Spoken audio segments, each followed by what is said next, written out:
बुलाया होता हूँ। अगर प्रसंग चले भी जाए तो किसी को भी ना सुनाना।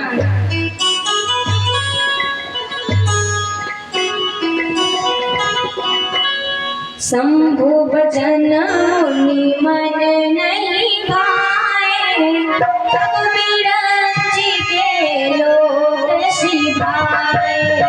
शंभु भजन मुनि मन नहीं भाए, बिरंची के लोग सिधाए।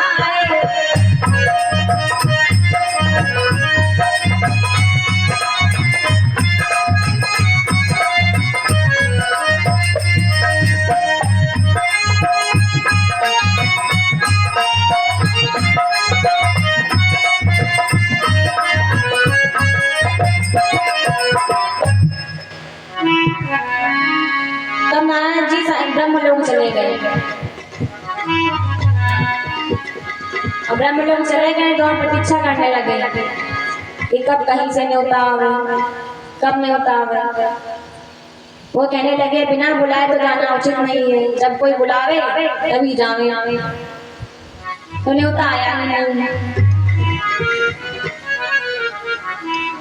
ये बहुत देर तक प्रतीक्षा की, जब न्योता नहीं आया उसके बाद क्षीर सिंधु गगने मुनि नाथा, बस श्रीनिवास श्रुति गाथा। क्षीर सिंधु गगने मुनि नाथा, बस श्रीनिवास श्रुति गाथा।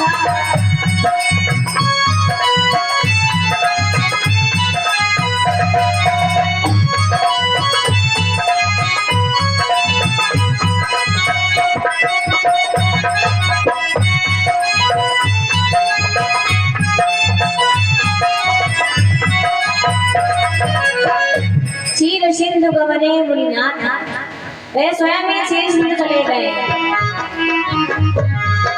अब जब वो गए तो उन्हें कोई दिखाई नहीं दे रहा। देखो अहंकार से भरे व्यक्ति को कुछ भी दिखाई नहीं देता, सब अंधेरा अंधेरा लगता है।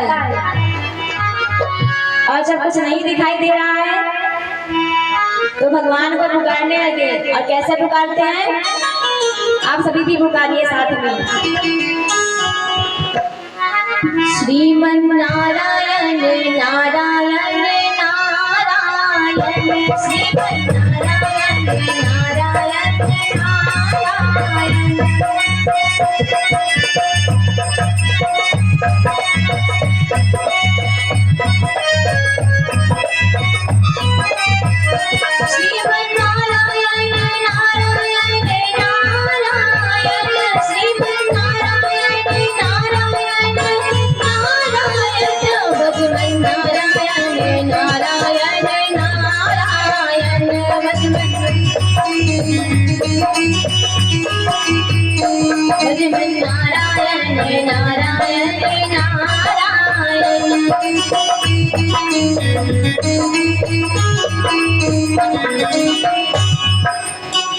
तो ऐसे ही श्रीमन नारायण नारायण करते हुए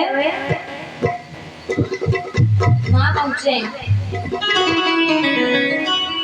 भगवान शेष शैया पर लेटे हुए थे। लक्ष्मी जी उनके चरण दबा रही थी।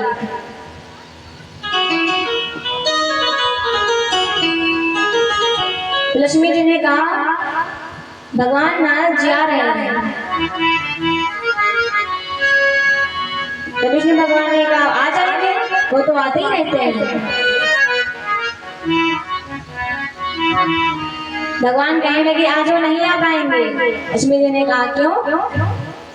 कहने लगे आज वो बीमार है, इसीलिए वो नहीं आ पाएंगे।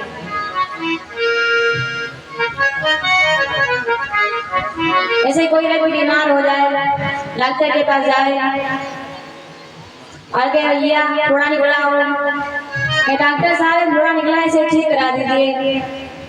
अब जब थोड़ा पकेगा तभी तो ठीक कराया जाएगा, ऐसे कैसे करा दिया जाएगा, वरना ऑपरेशन किया जाएगा, वैसे ठीक होगा नहीं। तो विष्णु भगवान ने सोचा अब इन्हें लेने जाना पड़ेगा।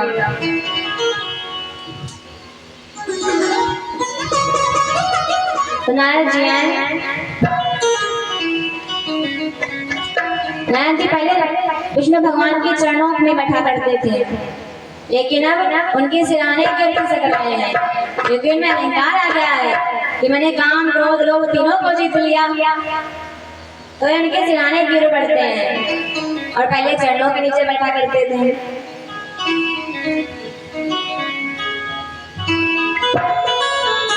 नारायण जी तो काम पे थे ना,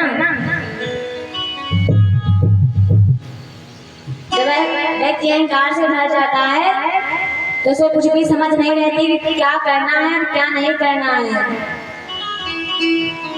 उसकी बुद्धि काम नहीं करती है।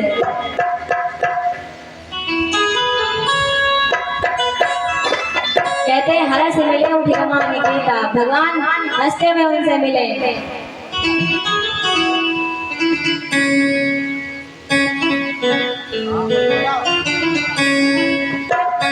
और भगवान ने उनको अपने सामने बिठाया,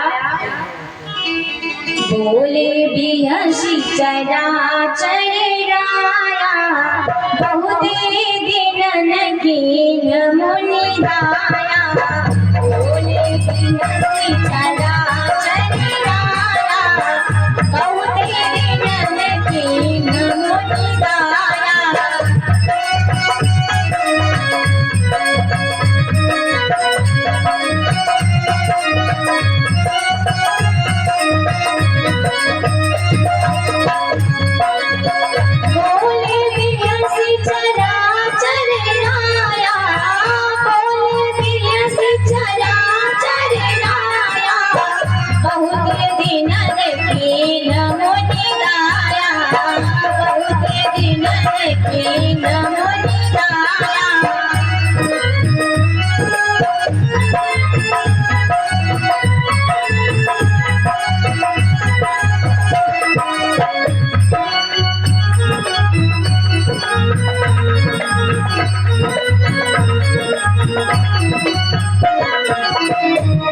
बोले बीच चराचर गाया, बहुत दिन की मुनि दाया। भगवान हंसते हुए बोले, हे मुनि बहुत दिनों के बाद दर्शन हुए। और देखो अहंकारी व्यक्ति अपनी प्रशंसा ही सुनना चाहता है, अगर उसके मन की नहीं कहोगे तो नाराज हो जाएगा। ऐसे किसी का बेटा कुछ दिनों के लिए विदेश गया हो, 1 महीने के लिए गया हो और 2 महीने के बाद वापस लौटे, तो उसका पिता ये कहेगा कि भैया बहुत दिन लगा दिया, ना कोई फोन ना कोई मैसेज, कुछ तो कर दिया होता। या तो फिर ये कहेगा, अरे मोर इतने दिन कहाँ लगा दिए, तो ये कहेगा। लेकिन नारायण जी तो अपनी प्रशंसा सुनना चाहते हैं। तो वैसे ही विष्णु भगवान ने कहा,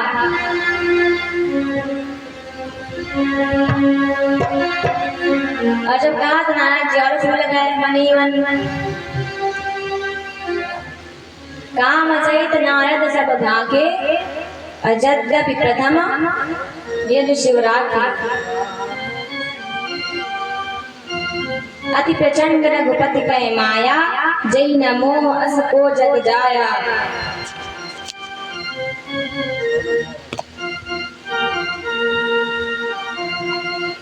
नारायण जी ने कहा, अरे ससुराल में पकौड़ियाँ तलते रहते हो, तुम्हें कुछ संसार के बारे में पता है, क्या हो रहा है? भगवान बोले नहीं। तो कहने लगे मैंने काम क्रोध लोभ तीनों को जीत लिया, तुम्हें कुछ पता ही नहीं, बस यहाँ पकौड़ियाँ तलते रहते हो।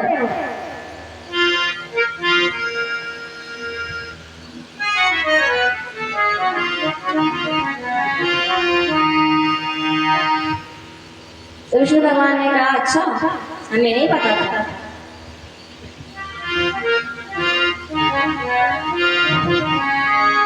और देखो इतना अहंकार बढ़ गया है कि वो अपनी प्रशंसा ही करना चाह रहे हैं, भगवान के पास बैठे हैं लेकिन क्या कर रहे हैं, काम कथा। देखो कहाँ जहाँ पे आप बैठे हैं उसका ध्यान रखना चाहिए, कहाँ बैठे आप कैसे बात करें, किससे बात कर रहे हैं?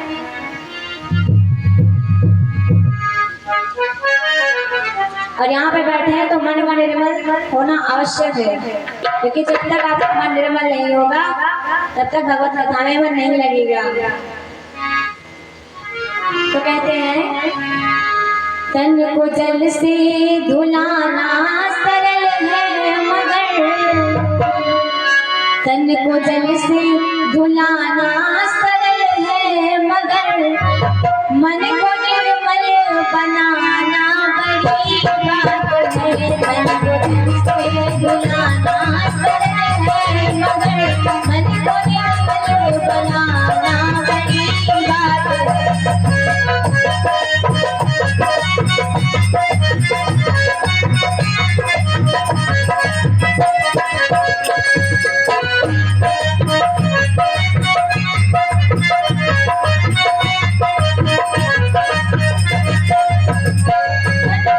से धुलाना सरल है मगर, मन को निर्मल बनाना बड़ी बात है।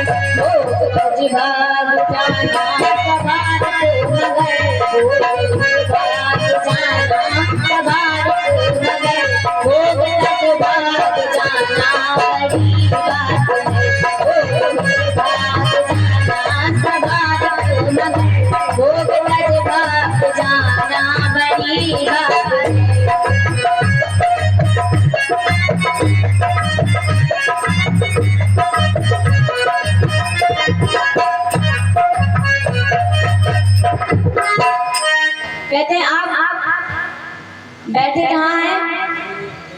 तन से बैठे हैं कि मन से बैठे हैं, इसका विशेष महत्व है कि आप तन से यहाँ बैठे हैं कि मन से बैठे हैं।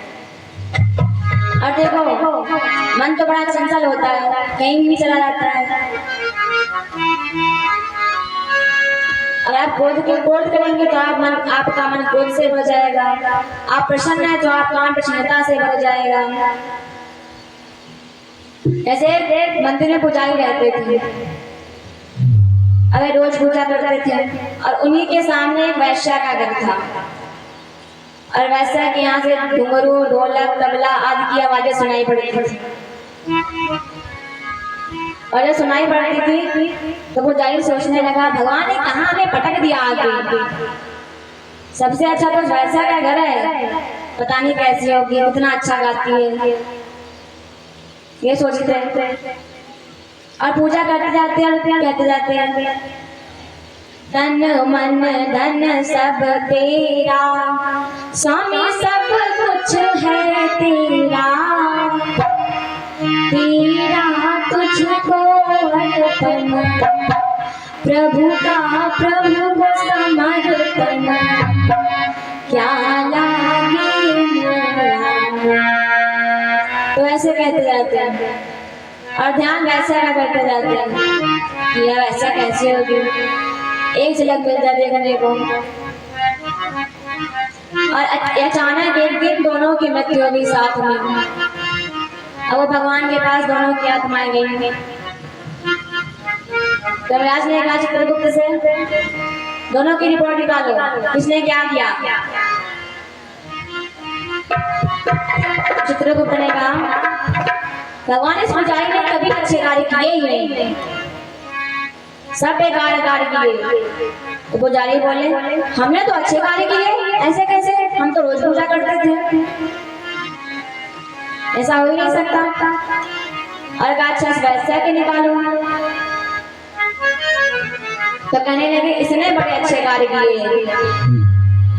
तो पुजारी बोले ऐसा कैसे। तो वो चित्रगुप्त कहते हैं कि वैसा नाचती क्यों ना थी उसमें, लेकिन ध्यान भगवान का करती थी कि भगवान कहाँ लाके फंसा दिया, काश आपकी सेवा में लगी होती तो कुछ पुण्य मिलता हमें। और ये पुजारी पूजा करते जाते, ध्यान वैश्य करते जाते। इसीलिए कहते हैं कि तन कहाँ है ये जरूरी नहीं, मन कहाँ है ये जरूरी है। मन से आप कहाँ बैठे हैं ये बहुत जरूरी है।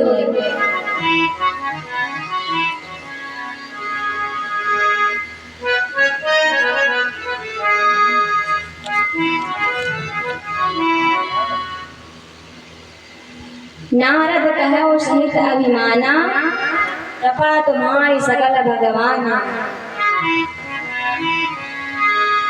नारद जी ने कहा सब कृपा है आपकी भगवान। अब नारद जी सबको अपनी कथा सुनाकर वहां से चले।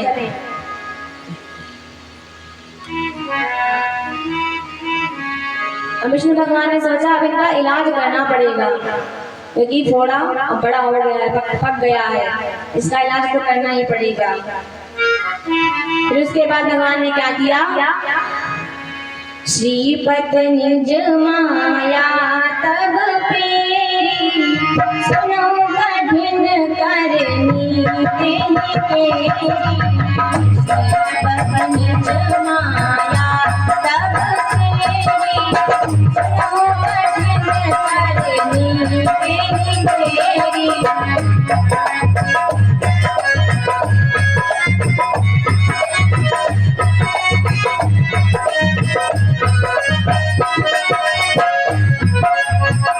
श्रीपत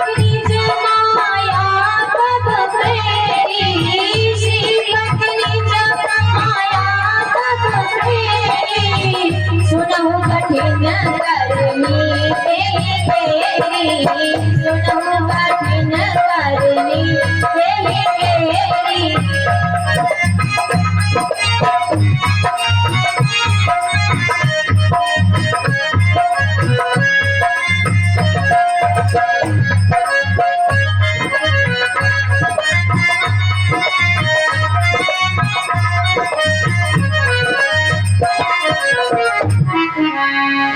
भगवान विष्णु ने